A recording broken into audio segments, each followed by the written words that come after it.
گزرا ہوا زمانہ ہے یاد وہ ہمیں، جو ہو گیا فسانہ ہے یاد وہ ہمیں، جو ہو گیا فسانہ ہے یاد وہ ہمیں۔ الحمد للہ رب العالمین والصلاة والسلام علی خاتم الانبیاء والمرسلین، اما بعد فاعوذ باللہ من الشیطان الرجیم، بسم اللہ الرحمن الرحیم۔ الصلاة والسلام علیک یا رسول اللہ وعلی آلک واصحابک یا حبیب اللہ۔ الصلاة والسلام علیک یا نبی اللہ وعلی آلک واصحابک یا نور اللہ۔ بزرگوں کے مدنی چینل کے ناظرین، بزرگوں کے مدنی چینل کا پروگرام گزرا ہوا زمانہ، اس کے ایک نئے ایپیسوڈ کے ساتھ حاضر ہیں، آپ کو خوش آمدید کہتے ہیں۔ سب سے پہلے درود پاک کی فضیلت فرمان آخری نبی صلی اللہ تعالی علیہ وآلہ وسلم ہے، قیامت کے روز اللہ کریم کے عرش کے سوا کوئی اور سایہ نہ ہوگا۔ فرمایا 3 شخص ایسے ہیں کہ جو اللہ کریم کے عرش کے سائے میں ہوں گے۔ نمبر 1 وہ شخص کہ جو میری امتی کی پریشانی دور کرے، نمبر 2 میری سنت کو زندہ کرنے والا، اور نمبر 3 وہ شخص کہ جو مجھ پر کثرت سے درود پاک پڑھے۔ صلو علی الحبیب صلی اللہ تعالی علی محمد وعلی آلہ وصحبہ وبارک وسلم۔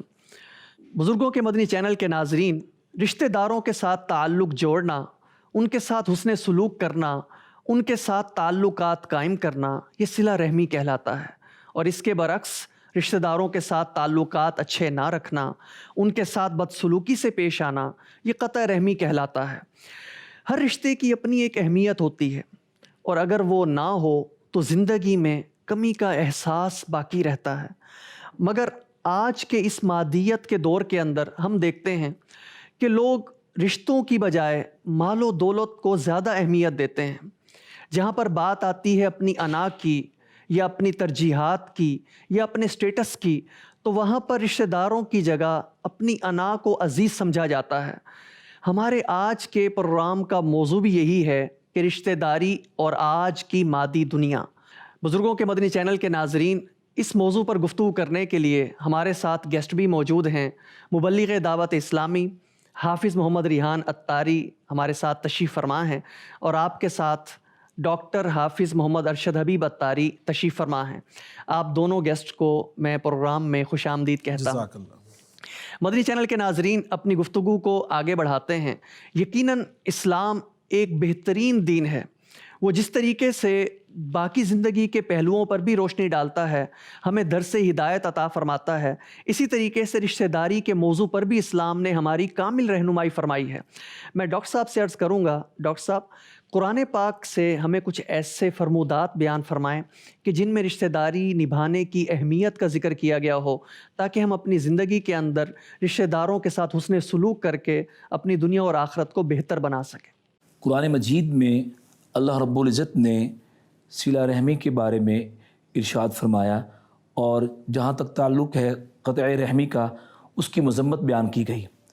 سب سے پہلا مقام سورۃ الرعد کی آیت نمبر 25 ہے۔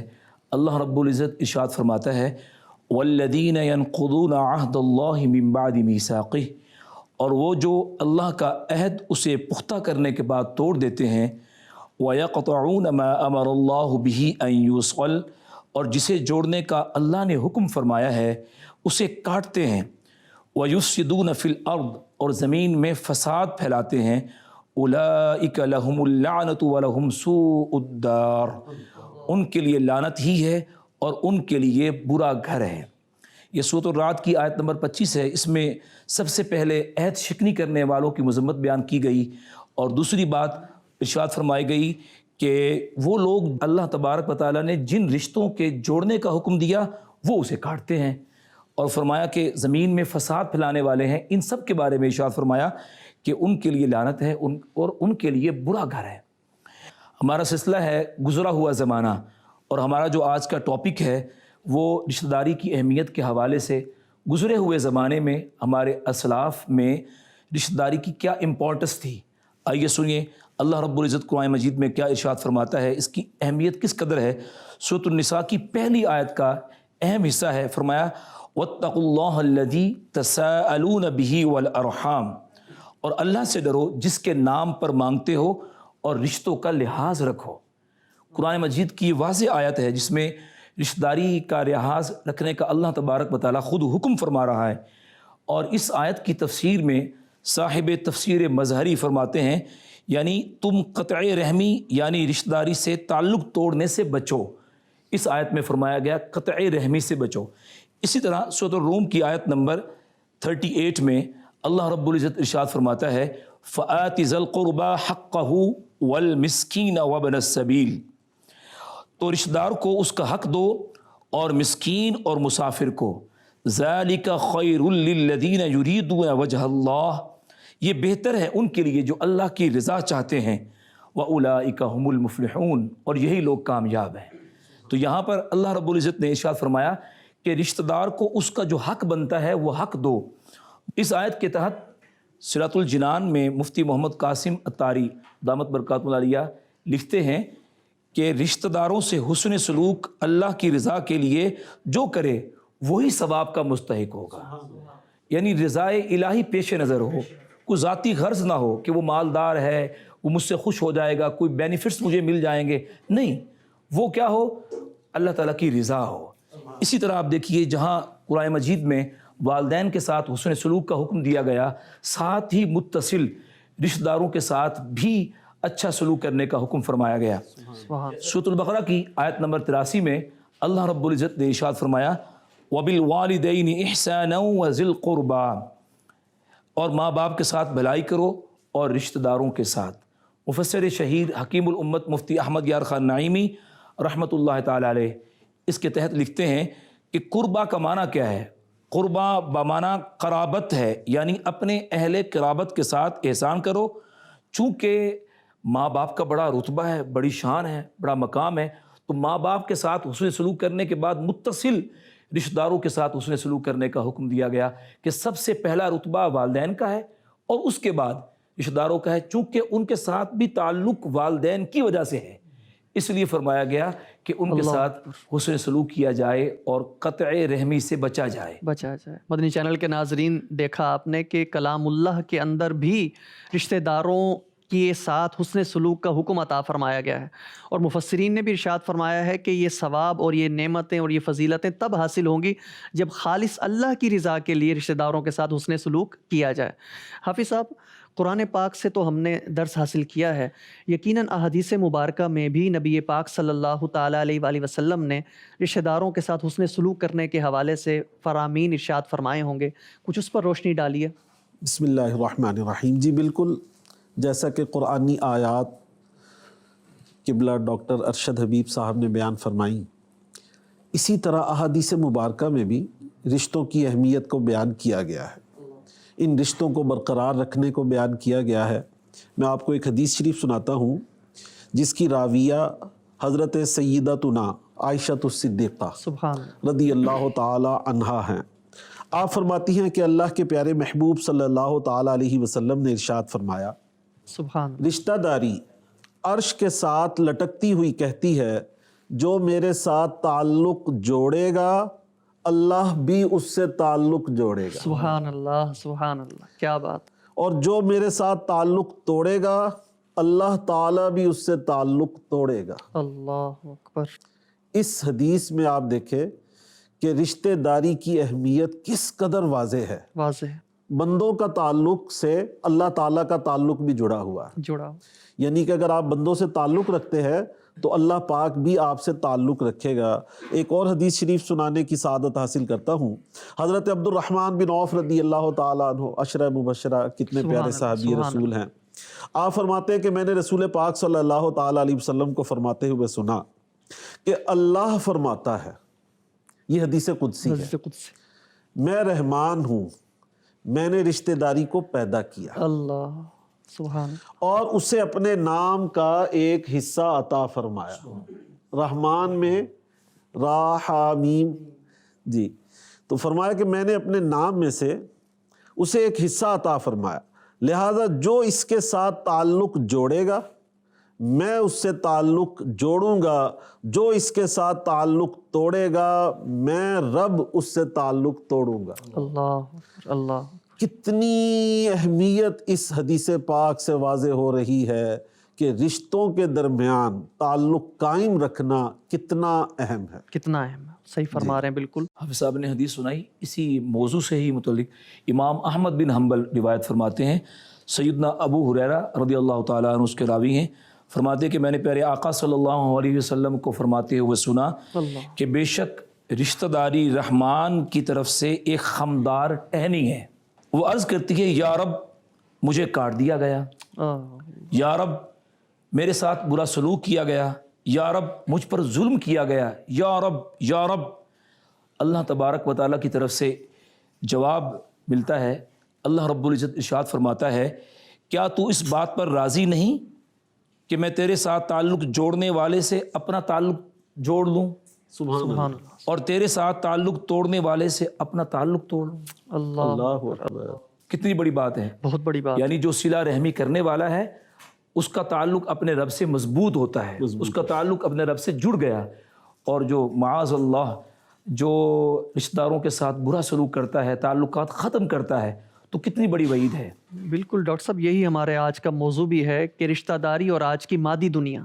ہم دیکھتے ہیں کہ لوگ مادیت کے پیچھے رشتہ داروں سے دور ہو جاتے ہیں کہ اس کا سٹیٹس ہم سے میچ نہیں کرتا، میں اسے لوگوں کو کیسے بتاؤں کہ یہ میرا چچا ہوتا ہے، میں کیسے بتاؤں یہ میری خالہ ہے، کیونکہ ہمارا آپس میں سٹیٹس میچ نہیں ہوتا۔ بالکل بہت زبردست گفتگو آپ فرما رہے ہیں۔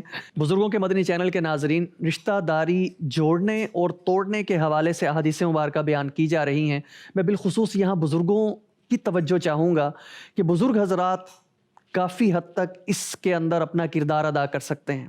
اگر بزرگ رشتہ داروں کے ساتھ میل جول رکھیں گے تو یقیناً اگلی نسل کو بھی اس کا ایک طرح سے سبق ملتا ہے، اور اگر ہمارے یہاں بزرگ اپنی انا کو لے کے بیٹھ جائیں گے، اپنے سٹیٹس کو لے کے بیٹھ جائیں گے، تو یقیناً پھر جو اگلی جنریشن ہے وہ بھی اپنے رشتہ داروں سے دور ہوتی جائے گی۔ جی بالکل، بعض اوقات ہوتا ہے اولاد چاہتی ہے کہ ہم اپنی پھوپھی سے مل لیں، والد صاحب کہتے ہیں کہ بھی نہیں، ابھی وہ آپ ان سے نہیں مل سکتے، اور ہوتا کیا ہے جب والد اس دنیا سے چلے جاتے ہیں پھر وہ رشتے بحال ہو جاتے ہیں۔ بعض اوقات ایسا بھی ہوتا ہے۔ بڑی پیاری حدیث شریف ہے، اس میں ہمارے لیے سیکھنے کا بہت کچھ ہے۔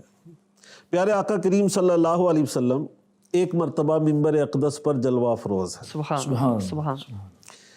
ایک صحابی نے عرض کی یا رسول اللہ صلی اللہ علیہ وسلم، لوگوں میں سب سے اچھا کون ہے؟ اللہ، دیکھیے یہ سب سے اچھے کی جو ڈیفینیشن آگے آ رہی ہے یہ ہم سب کو یاد کرنی چاہیے، یاد کر لیں۔ ہر شخص چاہتا ہے کہ میں سب سے اچھا ہو جاؤں، جی جی، اور بعض لوگ سمجھ بھی رہے ہوتے ہیں کہ ہم سب سے اچھے ہیں، بہتر۔ اب یہ دیکھیے اچھا کون ہے؟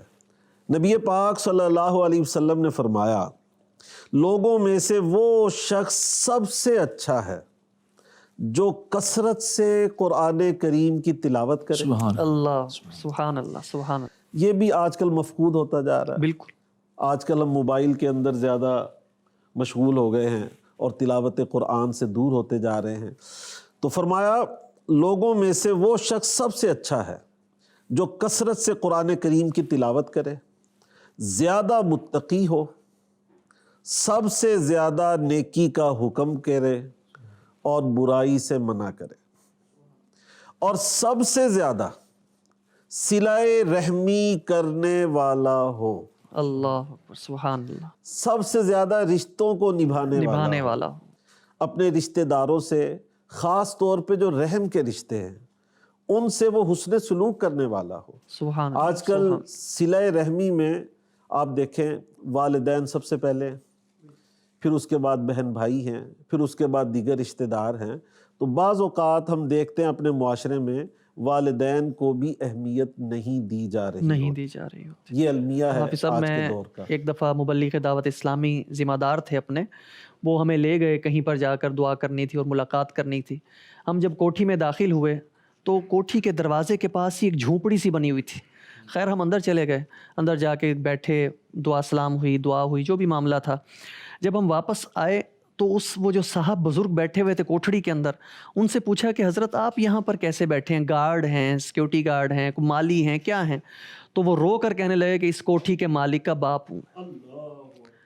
یہ اپنا چشمدید واقعہ ہے. ایسے نظائر ہمیں اپنے ارد گرد نظر آتے ہیں کہ لوگوں کو اتنا بھی احساس نہیں ہے کہ اپنے والد کو کم از کم اپنے سے بڑا نہیں تو برابر کا حصہ تو کم از کم دیں, اسے اپنے کم از کم برابر تو بٹھا سکیں. ایسے بھی لوگ پائے جاتے ہیں حافظ صاحب. اللہ اکبر. جی ڈاکٹر صاحب ایسا ہی ہے. آج ذرا سی باتوں سے بھائی بھائی سے ناراض ہے, بہن بھائی سے نہیں بولتی, آپس میں نچاکیاں اس قدر ہو چکی ہیں, وہ قریبی رشتے ہمارے, اور برسوں ہو جاتے ہیں آپس میں ملاقات نہیں ہوتی, ملتے نہیں ہیں. پھر اس کے امپیکٹس کتنے پڑتے ہیں, بچوں پر پڑتے ہیں. بچوں کو پہچان نہیں ہے کہ میرے ماموں ہیں, ماموں زاد ہیں, خالہ زاد ہیں, پھوپھی زاد ہیں, تایا زاد ہیں, اور پھر برسوں بیت جاتی ہیں. اور جب جیسا کہ حافظ صاحب بھی پہلے فرما چکے کہ جب کوئی ایسی یعنی فوتگی ہو, ایسا معاملہ ہو, تو پھر احساس ہوتا ہے کہ یہ کیا ہو گیا معاملہ. تو حدیث پاک سنیے, اس میں ان لوگوں کے لیے کتنی بڑی عبرت ہے کہ جن کے نزدیک یہ کوئی بات ہی نہیں ہے. لوگ کہتے ہیں میری زندگی ہے, پیسہ میرا ہے, کوٹھی میری ہے, بزنس میرا ہے, گاڑی میری ہے, تو میں جیسے چاہوں اپنی زندگی گزاروں, کسی کو میری زندگی کے اندر مداخلت کرنے کی ضرورت کیوں ہے. تو یہ ایک سوچ بنتی ہے. حالانکہ ہمارے مال میں کافی سارے لوگوں کا حق ہے جسے دین اسلام نے بیان کیا. ماں باپ ہیں, بہن بھائی ہیں, اقربا ہیں, دیگر حتیٰ کہ پڑوسی ہے, ہمارے جو ماتحت ہیں ان کا بھی حق ہے. تو اب دیکھیے حدیث پاک میں فرمایا گیا, جو قطع رحمی کرنے والے ہیں, رشتہ داری کو توڑنے والے ہیں, جو اپنے رشتہ داروں کے ساتھ اچھا سلوک نہیں کرتے, حضور نبی کریم صلی اللہ علیہ وسلم نے ارشاد فرمایا لا يدخل الجنت قاطع. اللہ اکبر. جو قطع رحمی کرنے والا ہے وہ جنت میں داخل نہیں ہو سکے گا. اللہ. دیکھو کتنی بڑی بات ہے. اب دیکھیں یہاں پر دنیا میں رہتے ہوئے ہمارا کتنا سٹیٹس ہو, کتنا بڑا عہدہ ہو, منصب ہو, لوگ ہمیں کتنا پروٹوکول دے رہے ہوں, کتنا ہمارا نام ہو, لوگ ہمیں جھک کے مل رہے ہوں, لیکن اللہ کے ہاں اس کی کوئی عزت نہیں ہے, آخرت میں اس کے لیے کوئی مقام نہیں ہے. اسی طرح ایک حدیث پاک میرے سامنے ہے کہ حضور نبی کریم صلی اللہ علیہ وآلہ وبارک وسلم نے ارشاد فرمایا کہ پیر اور جمعرات کو اللہ رب العزت کے حضور لوگوں کے اعمال پیش کیے جاتے ہیں. پیر اور جمعرات کو تو اللہ تبارک و تعالیٰ آپس میں عداوت رکھنے اور قطع رحمی کرنے والوں کے علاوہ سب کی مغفرت فرما دیتا ہے. سب کی مغفرت ہو جاتی ہے.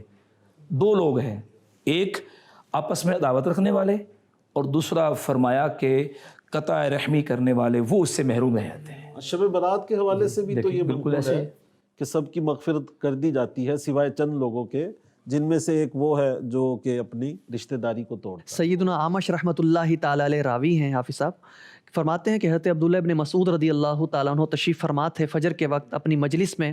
تو مجلس میں آپ نے ارشاد فرمایا کہ میں قسم دے کر کہتا ہوں تم لوگوں کو کہ تم میں سے جو قطع رحمی کرنے والا ہے ہماری مجلس سے اٹھ جائے. اللہ اکبر. وجہ یہ فرمائی کہ ہم نے مغفرت کی دعا کرنی ہے, اور میں نے یہ سنا ہے کہ اگر قطع رحمی کرنے والا مجلس میں بیٹھے تو آسمان کے دروازے نہیں کھلتے, آسمان کے دروازے بند رہتے ہیں. بلکہ مجھے بھی یاد آ گیا, یہ حضرت ابو ہریرہ رضی اللہ تعالیٰ عنہ آپ کی محفل میں بھی ایسا ہی واقعہ پیش آیا. صحیح. آپ حدیثیں بیان کیا کرتے تھے, لوگ بڑے شوق سے آ کر آپ کے پاس بیٹھتے, حدیثوں کو جمع کرتے, حدیثوں کو سنتے. حضرت ابو ہریرہ کی بڑی شان ہے, بڑی شان, علم حدیث میں تو آپ بڑا کیا مقام بات ہے, بہت مقام. تو ایک دن ایسی آپ احادیث مبارکہ بیان فرما رہے تھے. اسی دوران اچانک آپ کے دل میں پتہ نہیں کیا آیا, آپ نے ارشاد فرمایا ہر قاطع رحم, رشتہ توڑنے والا میری محفل سے اٹھ جائے. اللہ. یہ صحابی رسول ہے حضرت ابو ہریرہ رضی اللہ تعالیٰ عنہ. سب حیرت زدہ رہ گئے. ایک نوجوان اچانک اٹھ گیا اور وہ اس محفل سے نکل گیا, چلا گیا. اصل میں اس نوجوان کی اپنی پھوپھی صاحبہ سے ناراضگی چل رہی تھی, تو اس نے آپ کے اس قول سے نصیحت حاصل کی, جلدی جلدی گیا اور جا کر اپنی پھوپھی جان سے معافی مانگی. یہ بھی بڑی بات, بڑی بات, بڑی بات. صحابہ کی صحبت کی برکت ہے. سبحان اللہ, کیا بات. ان سے سیکھا اور فوراً عمل کیا, فوراً جا کر پھوپھی جان سے معافی مانگی اور ان کو راضی کر لیا, اور پھوپھی بھی راضی ہو گئی.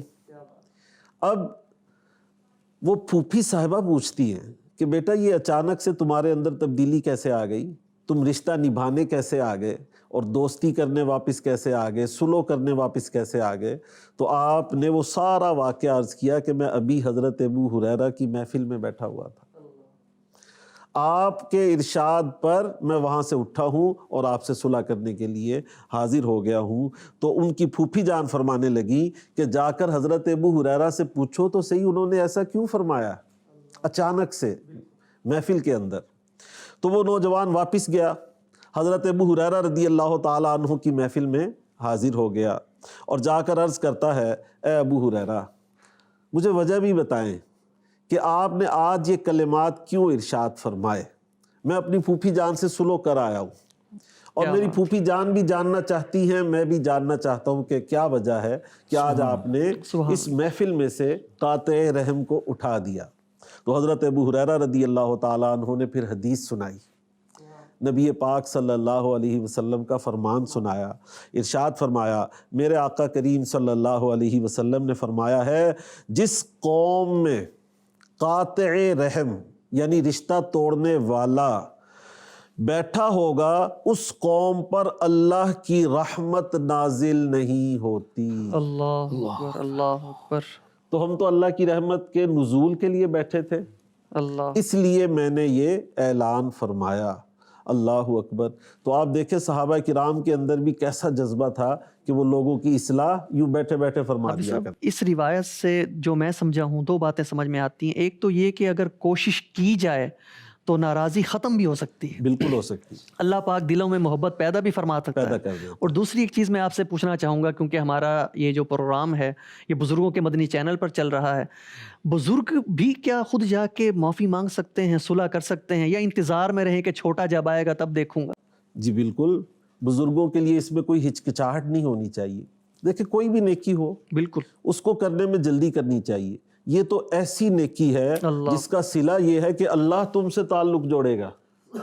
تو اتنی بڑے انعام کے لیے اگر بڑا اپنے آپ کو چھوٹا کر کے کسی کے پاس معافی مانگنے کے لیے چلا جائے، رشتہ نبھانے کے لیے چلا جائے، تو کتنی پیاری بات۔ سبحان اللہ۔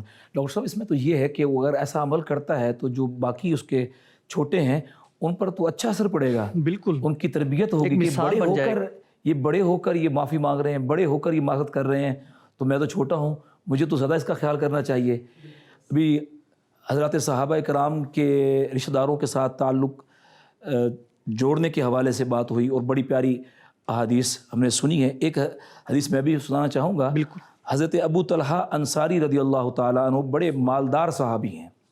جب یہ آیت نازل ہوئی کہ تم ہرگز بھلائی کو نہیں پا سکو گے جب تک راہ خدا میں اپنی پیاری چیز خرچ نہ کرو، تو نبی کریم صلی اللہ علیہ وآلہ وبارک وسلم کی خدمت میں حاضر ہوتے ہیں اور عرض کرتے ہیں، یا رسول اللہ صلی اللہ علیہ وسلم، میرا فلاں باغ ہے، وہ میری جتنی پراپرٹی ہے اس میں سب سے محبوب ترین ہے، تو یا رسول اللہ صلی اللہ علیہ وسلم میں وہ اپنا باغ راہ خدا میں صدقہ کرتا ہوں۔ سبحان اللہ، سبحان اللہ۔ تو ہمارے آقا صلی اللہ علیہ وسلم کو ان کے اس جذبہ یعنی صدقہ کرنے اور یعنی اللہ کی راہ میں دینے کا یہ جذبہ اتنا پسند آیا، آپ نے مسرت کا اظہار فرمایا اور اشارہ فرمایا کہ اس باغ کو اپنے رشتہ داروں پر تصدق فرما دیں، سبحان اللہ، سبحان اپنے رشتہ داروں پر صدقہ کر دیجئے۔ تو انہوں نے وہ اپنا باغ، اب آپ اندازہ لگائیں ایک باغ میں کتنے درخت ہوں گے اور ایک درخت پر کتنی کھجوریں لگتی ہیں، تو کوئی ایک درخت نہیں، آپ نے پورا ہی باغ، اور وہ باغ بھی اپنا سب سے بہترین، ظاہری بات ہے وہ عمدہ کھجوریں اس میں ہوں گی، اس کی لوکیشن بڑی پیاری ہوگی، بڑا پیارا باغ ہوگا، وہ ان کو اتنا محبوب تھا، تو انہوں نے سارا باغ اللہ کی راہ میں اس انداز میں صدقہ کیا کہ وہ اپنے رشتہ داروں میں تقسیم کر دیا۔ سبحان اللہ، سبحان اللہ۔ مدنی چینل کے ناظرین، ابھی آپ نے واقعہ سنا حضرت ابو طلحہ انصاری رضی اللہ تعالیٰ عنہ کا۔ ہمیں بھی اس سے سبق حاصل ہوتا ہے کہ ہم بھی اپنی پسندیدہ چیز کبھی کبھی اپنے رشتہ داروں کو ضرور پیش کیا کریں، اس فضیلت سے انشاءاللہ الکریم اللہ نے چاہا تو ہمیں بھی حصہ ملے گا۔ حافظ صاحب، میں آپ سے گزارش پیش کروں گا کہ ہمارا پروگرام چل رہا ہے بزرگوں کا مدنی چینل، اس پہ گزرا ہوا زمانہ ہے، سیدی اعلیٰ حضرت رحمۃ اللہ تعالیٰ علیہ کا ذکر خیر نہ ہو تو بات ادھوری لگتی ہے۔ آپ ہمیں رشتہ داروں کے ساتھ حسن سلوک کے حوالے سے اعلیٰ حضرت رحمۃ اللہ تعالیٰ علیہ کی سیرت سے بھی کوئی واقعہ سنائیں جس سے ہمیں سیکھنے کا موقع ملے۔ اعلیٰ حضرت امام اہل سنت مولانا شاہ امام احمد رضا خان رحمۃ اللہ تعالیٰ علیہ آپ 3 بھائی ہیں، بڑے آپ ہیں امام احمد رضا، پھر ان کے بعد ہے حضرت مولانا حسن رضا خان، پھر ان سے چھوٹے ہیں مولانا محمد رضا خان. یہ تینوں بھائی ہیں. سب سے بڑے اعلیٰ حضرت جو رتبے میں بھی اعلیٰ ہیں سبحان اور ہر صفت میں اعلیٰ ہیں. کیا بات کیا بات. آپ رحمۃ اللہ تعالیٰ علیہ چونکہ ہمہ وقت دینی کاموں میں اشتغال رکھتے تھے. کبھی تحریر ہے، کبھی تصنیف ہے، کبھی بیان ہے، کبھی ذکر ہے، کبھی درود ہے. زیادہ تر وقت آپ کا علمی مشاغل میں گزرتا تھا، تو آپ گھر کی طرف توجہ نہیں دے پاتے تھے. اب ذرا آپ رشتہ داری کی بات کر رہے ہیں نا، اعلیٰ حضرت کے بھائیوں نے اس رشتے کا کیسے خیال رکھا. امام اہل سنت کی مصروفیت بہت زیادہ ہے.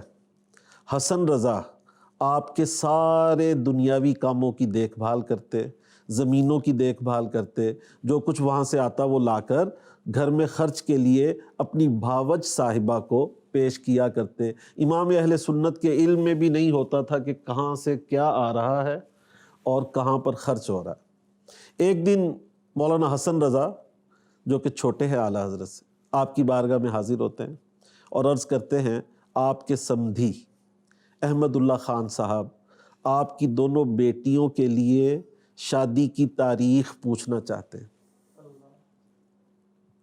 اعلیٰ حضرت ایک دم حیران رہ گئے. آپ نے ارشاد فرمایا کہ شادی کی تاریخ، شادی کے لیے تو بڑے انتظام کرنے پڑتے ہیں، کچھ جہیز کا انتظام ہے، کچھ خوراک کا انتظام ہے، کچھ کھانے کا اہتمام ہے، آپ لوگوں نے یہ سب کچھ کر لیا؟ تو مولانا حسن رضا رحمۃ اللہ علیہ بڑے پیار اور محبت سے اپنے بڑے بھائی جان سید اعلیٰ حضرت کی بارگاہ میں عرض کرتے ہیں، حضور ہم نے ہر چیز کو تیار کر لیا ہے، یہاں تک کہ مسالے پیس کر تیار کر لیے ہیں، صرف اب تاریخ کی حاجت ہے، وہ آپ عطا فرمائیں. کیا بات. یہ دیکھیں محبت اور کیسا پیار، تعلق دیکھیں کیسے محبت، کتنا بھائیوں کے اندر حسن سلوک. اعلیٰ حضرت امام اہل سنت کی آنکھوں میں آنسو آ گئے. آپ نے فرمایا میں بیٹیوں کا باپ ہوتے ہوئے بے خبر ہوں. واہ واہ واہ. حسن رضا تم نے تو مجھے دنیا سے بالکل ہی بے نیاز کر دیا، تم نے تو مجھے دنیا سے بالکل ہی بے نیاز کر دیا. میں جو دینی خدمات کر رہا ہوں اس میں تمہارا بھی حصہ شامل ہے. سبحان اللہ. اس پر مولانا حسن رضا کے بھی آنسو ٹپک پڑے. اللہ. یہ ہیں اعلیٰ حضرت کے چھوٹے بھائی. اب ان سے بھی ایک چھوٹے ہیں مولانا محمد رضا خان. میں چاہتا ہوں یہ مس نہ ہو واقعہ، یہ بہت پیارا واقعہ ہے. آپ سب ضرور سنیں. مولانا محمد رضا خان رحمۃ اللہ علیہ نے اپنی اہلیہ کے لیے سونے کے کڑے بنوائے. یہ ہم سب کے سیکھنے کے لیے واقعہ ہے. ڈاکٹر صاحب آپ بھی ہمارے ناظرین جو مدنی چینل کے ہیں، خاص طور پر بزرگ حضرات جو سن رہے ہیں، آپ سب کے لیے اس میں سیکھنے کے لیے بہت کچھ ہے. مولانا محمد رضا خان نے اپنی اہلیہ کے لیے سونے کے کڑے بنوائے. کوئی چغل خور اعلیٰ حضرت کے پاس آتا ہے، کیونکہ مشترکہ جائیداد ہے، مشترکہ آمدن ہے، تو آ کر عرض کرتا ہے حضور آپ کو پتہ ہے مولانا محمد رضا خان نے اپنی اہلیہ کے لیے سونے کے کڑے بنوا لیے.